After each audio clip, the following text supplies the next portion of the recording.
Hello viewers, welcome to MOOC's online course on Visual Perception and Art, a survey across the cultures. Today is the third lecture and the topic of today's lecture is Visual Perception and Visual Reality. As a matter of fact, today we will be looking at how pictures or works of art that affect us strongly actually use certain principles of visual perception, certain structural principles of visual perception based on the way we react to it in our real life. In fact, that is a process of survival. As soon as we realize this and understand these principles, we begin to feel the connection between the visual reality and visual perception, and more importantly, how this connect keeps influencing the visual communication in arts, including its emotional content. And this is where the whole study becomes very interesting, because when you look at the visual perception principles, whether in art or in reality, we tend to look at them as certain geometric principles, as certain structural principles. And no doubt they are geometric principles, they are structural principles. But what becomes very intriguing for us is to understand how these geometric principles or structural principles can actually evoke certain sensations which belong to the realm of feeling or emotion. And this is where a work of art assumes certain power, certain capacities of communication, little more than the mere structural principles. For example, when you look at a smooth, flat, horizontal shape, it gives us a sense of stability and calm. For example, look at this diagram. What you look at the bottom of this diagram is a smooth, flat, horizontal black space. And there is a calm, there is a moment of peace which is completely undisturbed by any other element. But the moment you have certain vertical shapes which appear to be more exciting and more active than the horizontal shape, vertical shapes actually rebel against the Earth's gravity. So here at this moment, the principles we are talking about have something to do with the gravity that we experience in our real life, in the real world. And these vertical kind of shapes, they imply energy and a tendency reaching towards the heights or the sky or the heaven. Look at this diagram, so different from the one that we saw just before. The previous one evokes a sense of stability, whereas this one evokes a sense of dream, aspiration. So stability comes back actually on these vertical shapes when a horizontal bar is placed right across the top of a row of verticals, and the sense of vitality and reaching towards the heavens gets slightly checked. Along with the order and stability, a certain element of pride also emerges from this composition. Look at this. So you have almost a similar set of vertical shapes, but the moment you put this horizontal band on top of this row of vertical shapes, a certain sense of stability comes back. And it is this sense of stability that you also see appearing in very famous Greek classical architectures like this. On the other hand, this has been observed that diagonal shapes are dynamic because they imply motion or tension, and because they are diagonal, because they are not vertical, they are not straightaway horizontal. And this element of diagonal motion this power of the diagonal lines to evoke a certain sense of dynamic quality within the painting has been used repeatedly by several painters, like this particular painting by Caravaggio from Italy.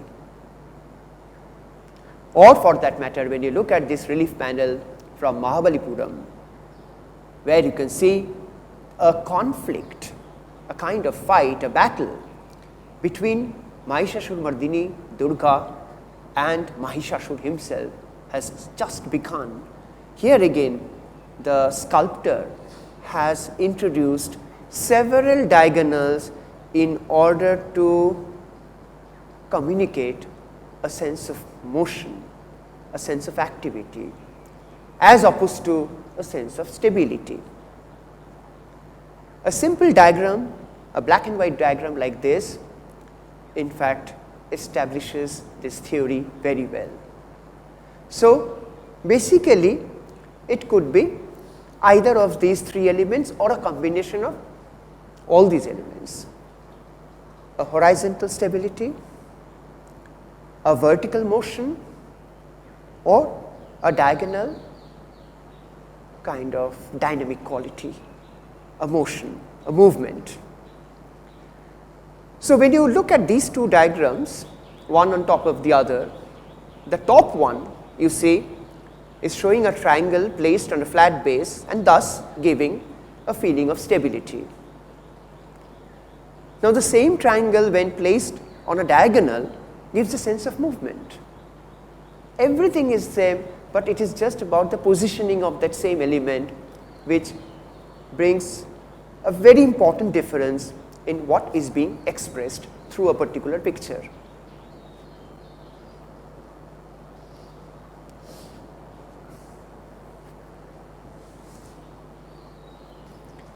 Now, along with these diagonal directions of triangular shapes, in this particular picture, you also see a gradual decrease in the size of the triangles.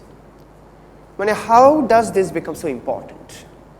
It is very significant because as you keep the size of the triangles gradually lose their dimension and decrease in size, what happens is a sense of depth emerges. You feel as if the triangles in the distance are receding into a certain space. So, this principle that as you keep the size decreasing, the elements seem to be moving away from you, is a very important element that is often used by artists in various works of art. Again, space and positioning of a shape within a given space is so important that when you look at this diagram where you see a red triangle placed on the upper left corner of the frame, evokes a certain sense. We interpret the composition in a certain way, whatever it is, but the moment you compare this diagram with the next one, when you see the same red triangle is now placed almost on an invisible horizontal line at the bottom of the same frame, you certainly see something has changed in the very content of this diagram. And here I am talking about an evocative content, here I am talking about an expressive content. Otherwise, everything else remains the same, whether it is the red triangle or it is a square kind of ground. It is simply the positioning that brings very important change in what is being expressed through a diagram like this. So, we keep these two things side by side and you look at them, and why don't you make a comparison and try to find out what exactly are the changes happening when you simply change the position of the red triangle from one place to another, from top to bottom, from upper left corner to lower left corner. You keep looking at these two diagrams and try to figure out the changes. For example, let us make another experiment here. Compare these two frames and ask yourself whether these two pictures look exactly the same or not. Obviously, they are not exactly the same, but they have a similar tendency of having a whole lot of weight on the left hand side of the frame. Yet because of the shape and size of that shape, there is some kind of difference that we feel. We not be able to articulate them, however. But my question is, do you interpret them differently, or you have the same interpretation for both the frames? Why don't you look at it and figure it out once again for yourself? Are they simply two different arrangement of shapes, or do we feel that they are two different emotions altogether? Just try to find out. Now, there is another interesting principle that has been often used by artists, is the centrality of a composition. For example, in this particular diagram, the center of the page is the most effective center of attention, and it happens to be the point of the greatest attraction. Just because you have placed a particular shape in your painting, it could be a human figure, animal figure, or an architecture, or any other thing, but just because you have placed it right at the center of the frame, so it draws all the attentions towards itself. Now, next one, you see almost the same composition, but shifted slightly towards the upper left corner of the diagram. So my question is, what happens when the focus of attention is shifted away from the center of the page? You give me the answer. What exactly has happened? Because the red triangle being the only red triangle once again in this same frame, so we can't really say it has lost its attraction, the kind of attraction it received when it was there at the center of the frame.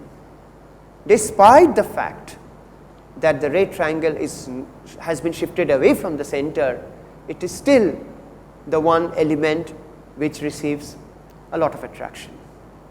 Yet I am sure there is some difference between when you have the element at the center of the painting and when you have the element being shifted away from the center.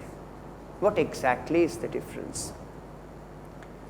Now, in conventional traditional paintings like this image of Lord Krishna, you see how the centrally placed position of an icon becomes so crucial for the painter to make that icon draw all the attention towards itself, including the cows around Lord Krishna.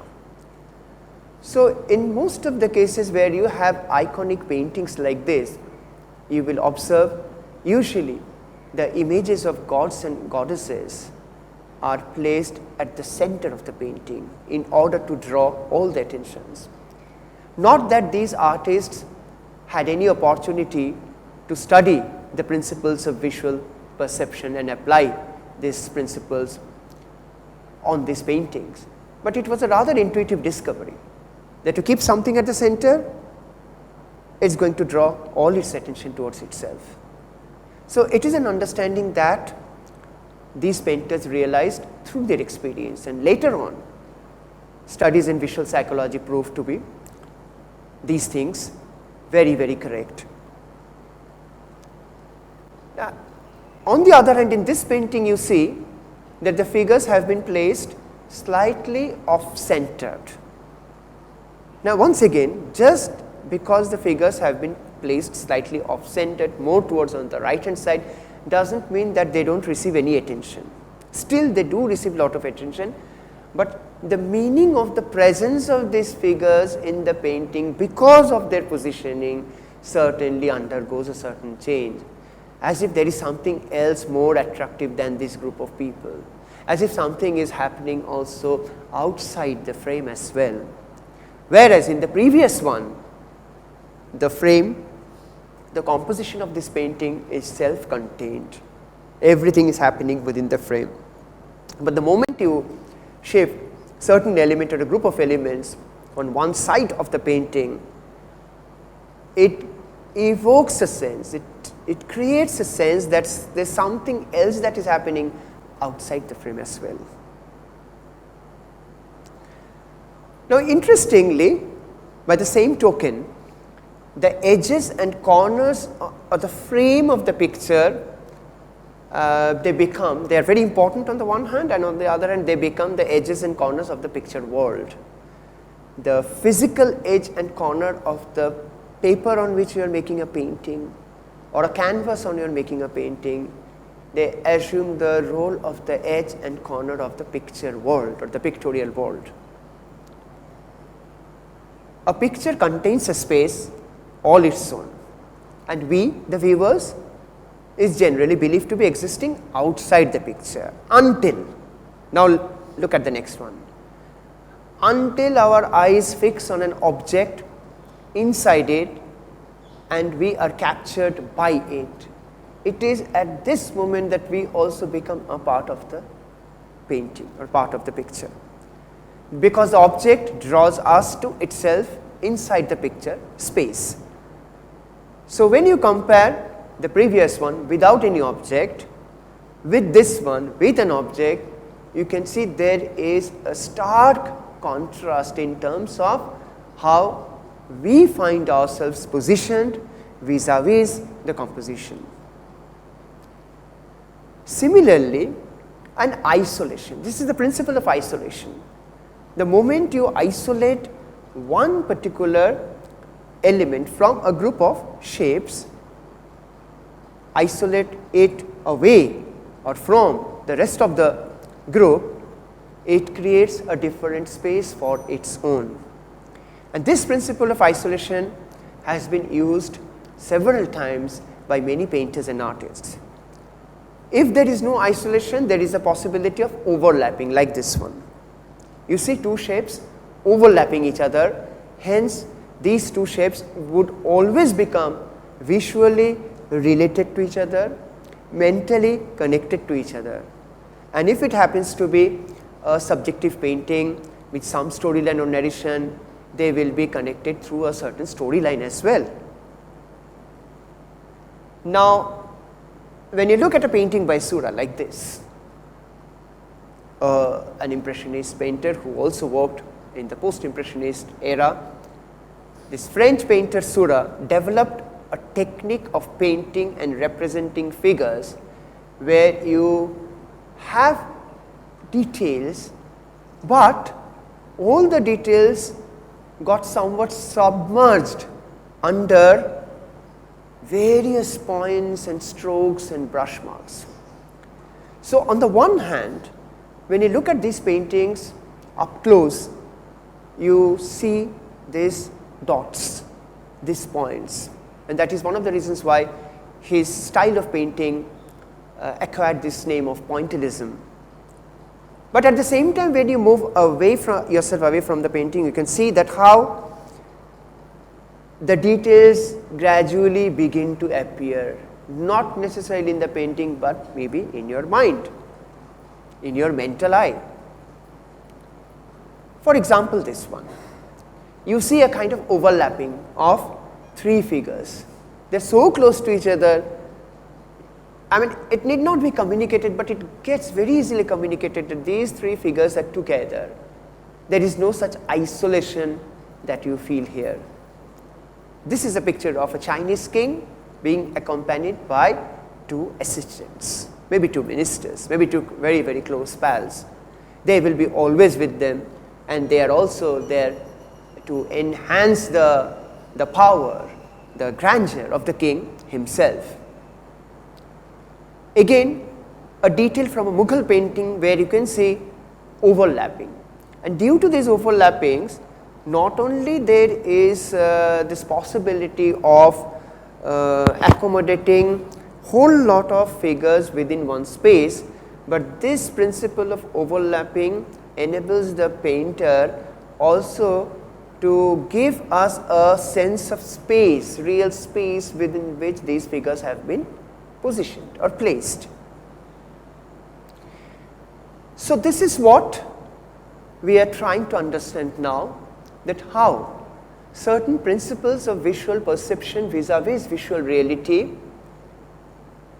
are being or have always been used by the painters to express what they wanted to express, to depict what they want to show, to narrate the story they want to tell us. Now, in extension of this idea, in the next two subsequent lectures, lecture number 4 and 5, we shall be looking at actual works of art and a few more principles and how they are connected to each other in the larger context of visual perception. Thank you.